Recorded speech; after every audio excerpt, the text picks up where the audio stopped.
Dabıcı assalamu alaikum. Gençlik olsun. Son bitteş oldu. Негізі қандай өтті? Wa alaikum assalam. Жақсы, Құдайға шүгір, аман есен барып келдік.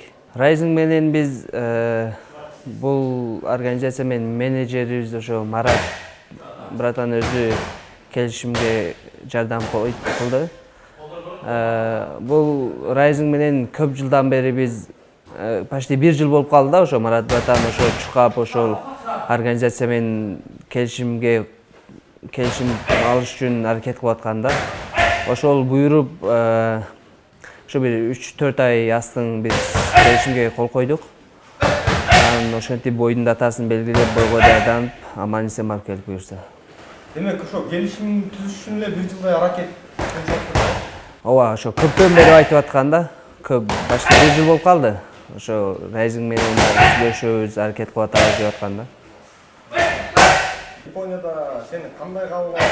Күткөндөй болдубу мындай? Ооба, Японияда аябай жакшы тосуп алышты. Аябай жакшы шаар экен, кооз. Ошо Япониянын Токио шаарына бардык. Жакшы тосуп алышты. Жакшы таза, анан элдери кичпейил, өтө жөнөкөй эл келет экен японецтер. Ошо барып жакшы болду турнир. Жакшы тосуп алыштылар. Сени буга чейин таанышчы? Жок, тааныбайт экен. Эми ошо кече бойдон кийин таанышты да. ММА рекордун көрүп туруп эле чакырышкан, э? Ооба. Сага жана бул Кодзи Такедадан берди.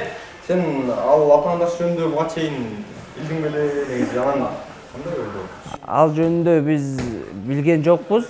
Ошо бойдун датасын берип, анан соперник биринчи башканы берди эле.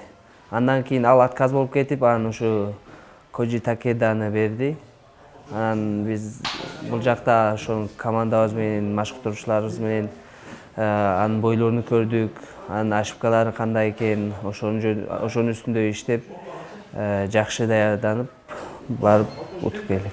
Ал ошол Rising менен Bellator'дун чогулуштуруп турган беттештеринде чыгып жүргөн экен, э? Жанагы Хабибтин командасындагы бала менен чыккан турбайбы? Ооба, Гаджи Рамаданов деген менен беттеш өткөргөн экен. Ал жерде алар 70 кг салмакта урушкан экен да ал. Ошондо аябай жакшы беттеш көргөзүптүр да. Аябай жакшы 3 раунд урушуптур. Бирок утулуп калдыр. Вообще жакшы бой көргөзгөн экен. Мен ойлогом аны менен где-то бир 3 бой, может, решенияга чейин барабыз дегем да, башындачы. Кудайга шүгүр, барып жакшы жеңил гана жеңишке жеттик. Сюрприз! 2 эсе көп интернет. Переходи на О тарифтеринде. Сенде дагы көбүрөөк мүмкүнчүлүктөр бар. Көбүрөөк баарлашуу, көбүрөөк көрүү, көбүрөөк ырахаттануу. Жазды О мобилдик оператор менен тосуп ал. Сен бир да беттешиң решенияга жете элек да. Негизи ар бир беттешке чыгаардын алдында ушундай максат коюп атасың, жыйынтыктайын деп же ага басым жасаган жоксуңбу? Өзү негизи мен азыр 11 беттеш өткөрдүм профессиональный карьерамда. Бул баары ошо 1-2 раундда бүтүп атат да, 3-чү раундга жете элек пока. Эми мен өзүм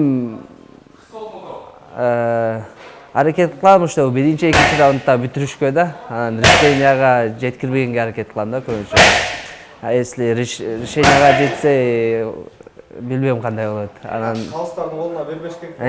Ошого уверенный ошо 1-2 раундда бүтүргүм келет да постоянно. Беттештен кийин айтпадың сен, мен бир күнүн ичинде 2 беттеш өткөргөнгө даярмын депчи. Бул өзүнчө бир тришток болду же болбосо? Эми азыр кичине мындай бир тришток кылбасаң деле элге кызыксыз болуп калат экенсиң да. Эми по-любому бир күндө 2 бой бербейт. Аларга кичине кызыктуу болуш үчүн, аларга кичине мындай өзүбүздүн өзү көргөзүш үчүн ошончо айттым да. Эми мага без разница, эгер 2 бой берсе деле урушуп коймокмун. Бирок бой аябай жеңил болду. 1-чи раундда эле бүттү. Без травма жакшы бүттү да. Гран-при мелдештер болгондо Кыргызстанда деле мушташып атышпайбы бир күндө? Конечно, төрт бой мушташып атат. Кийинки атаандашты булар качан бериши мүмкүн? Же белгисиз азыр? Өзүнө кези биз Rising менен 1 жылга контрактка кол койгонбуз. Ошол 1 жылдын ичинде алар 3 бой бериш керек да бизге. Ошо 3 бойду бөлүп каждый 3 ай сайын 1 бойдон берет го дейм. Пока азыр кийинки беттеш жөнүндө сөз боло экен. Кудай кааласа кичине салып уже тренировканы да баштадык. Буюрса бизге 1 айдан кийин деле берсе, 2 айдан кийин берсе деле биз даярбыз. Демек алардын дагы бере турган 2 беттеши бар экен да ошондо. Ооба, 2 беттеш калды. Келишим негизи шарттары сага жактыбы мындай? Гонорар бергени мындай жакшы эле? Гонорары жакшы, ооба. Биринчи жолу жакшы суммада акча алдым бул жактан. Анан Кудай кааласа жакшы эле. Аябай шарттары бүт барысы нормально жакты. Ооба, мен ойлогом бул беттеш аябай оор болсо керек депчи. Анан Японияда бизди да бойго 2 күн калганда бардык. Может ал жактын абасына көнбөй биз кыйналамбы деп ойлосом, ал жактын абасы да Кыргызстан эмесине окшош эле экен да, абасы. Акклиматизация жеңил болду. Өзүмдү жакшы чувствовать кылып, жакшы восстановление болуп чыктым да. Анан буга чейин сен 61 мушташып көрдүңбү? Ооба. Бул жолу 66га чыктың да. Вес салмакты оңой болду. Негизи эле кандай экен 66? Ооба, мен буга чейин 61де мушташып жүргөм. 61ге вести кууш мен үчүн бир аз кыйын да. Мен куйм, бирок аябай ден соолукка өтө мындай көп зыян болуп калып атты да. Анан ошого биз биздин команда менен сүйлөшүп, ошо машыктыруучулар менен кеңешип 66га сүйлөштүк бул беттешти. Анан 66га жеңил вес куудум, кыйналган жокмун. Даже 65 болуп кетти весим. Анан восстановление да аябай жакшы болду, өзүмдү физикалык жактан, техникалык жактан бүт бар жагынан жакшы сезиндим да, өзүмдү жакшы сезимдер болуп, жакшы восстановление болуп чыктым. Анан кандай ойлойсуң, ушул 66да калганыңбы же кайра 61ге чыга баштайсыңбы, кандай? Энди Кудай буйрса биз азыр бул Rising'да 2 беттешибиз калды. Бул 2 беттешти тең 66 салмакта өткөрөбүз. Анан Алла насип кылып, ошол Америкага барып, буйруп, ошол UFC'ге кирип калсак, иншалла, ал жакка жакшы диетологдор менен сүйлөшүп, Кудай кааласа 61ге чыгам ал жакка. Ооба, анткени сен көлөмүң 66га UFC'де кичирээк болуп калышы мүмкүн, э? Ооба, ошого менин боюм кичинерээк болуп калышы мүмкүн да. Негизи ошол Rising'де эми 2 беттеш калыптыр, бирок андан ары алар узартышы деле мүмкүн да. Ал жагыны биз ойлонуп көрөбүз.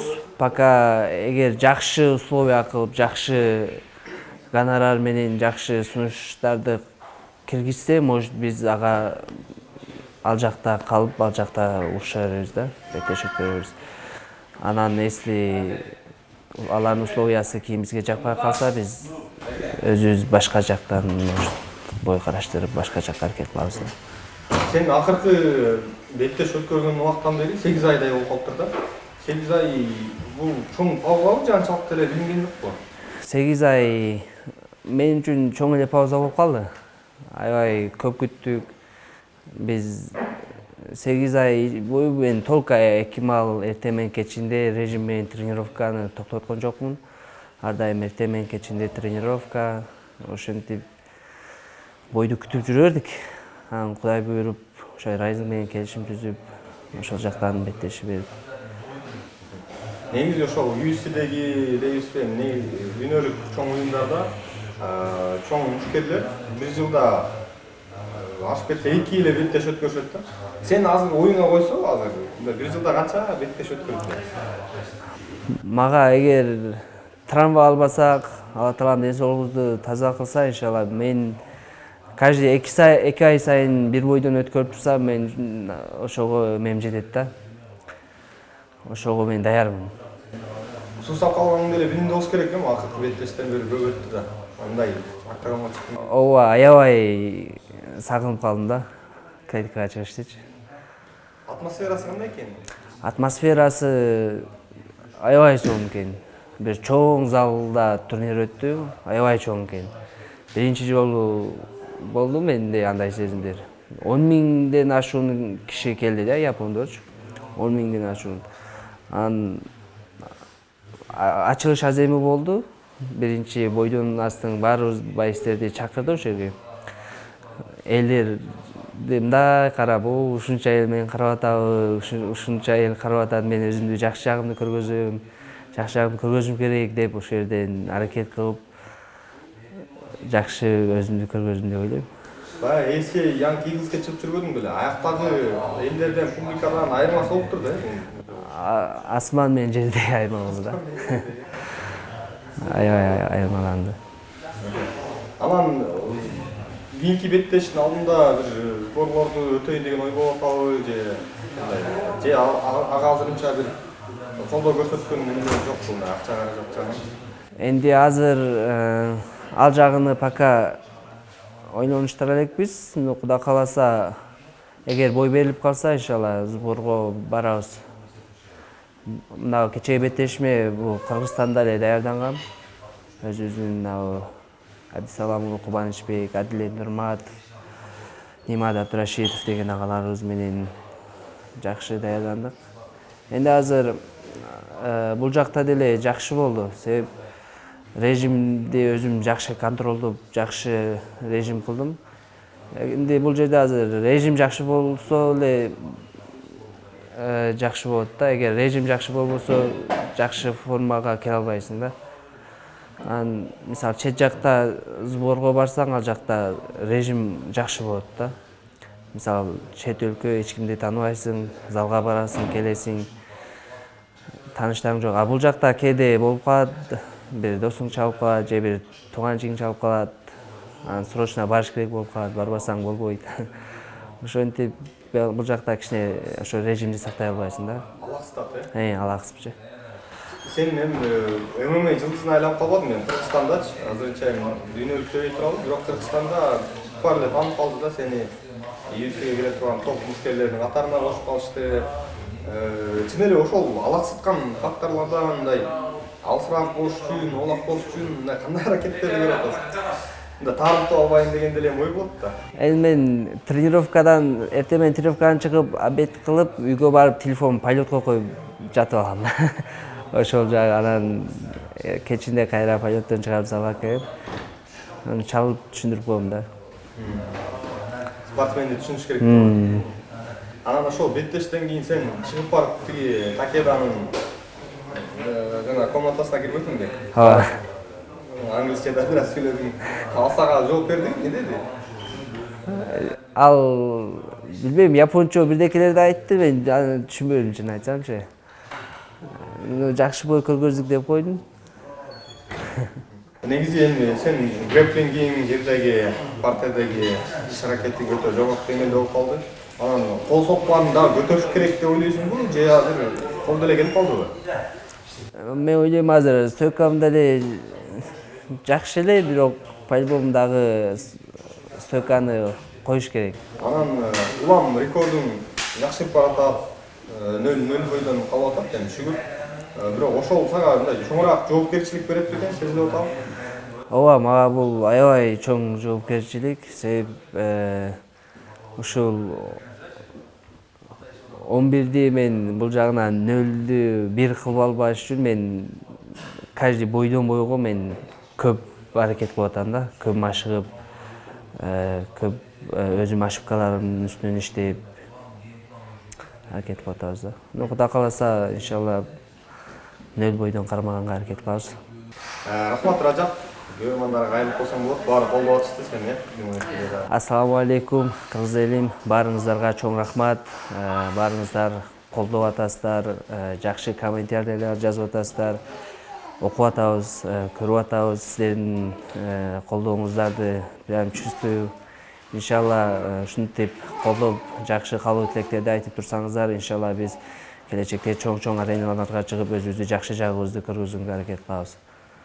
Ассаламу алейкум. Чоң рахмат, Ражат. Рахмат сизге дагы.